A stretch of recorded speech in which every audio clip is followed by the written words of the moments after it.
wakas, pipigilan mo.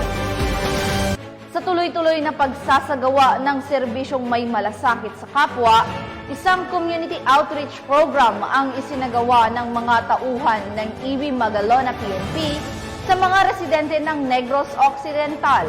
Yan ang ulat ni Patrolwoman Andrea Dominic de Palubos.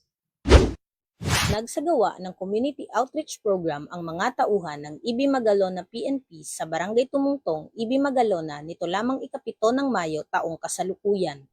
Ang aktibidad ay pinangunahan ni Police Major Kenneth J. S. Gratones, Chief of Police ng EB Magalona Municipal Police Station, kasama ang Municipal Social Welfare and Development Office ng Barangay Tumungtong Council.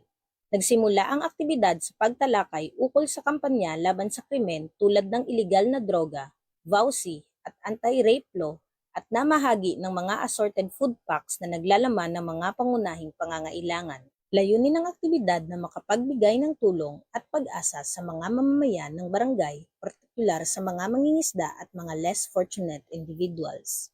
Sa tulong din ng mga interfaith leaders ng PNP sa pangunguna ni Pastor Hernani Palan, nagsagawa ng maikling panalangin, mensahe at payo para sa mga nakilahok at mga benepisyaryo. Ang naturang aktibidad ay nagdulot ng pag-asa at inspirasyon sa buong barangay. Ang pagtutulungan ng kapulisan at mga sektor ng lipunan ay patuloy na nagbubunga ng positibong pagbabago sa lipunan.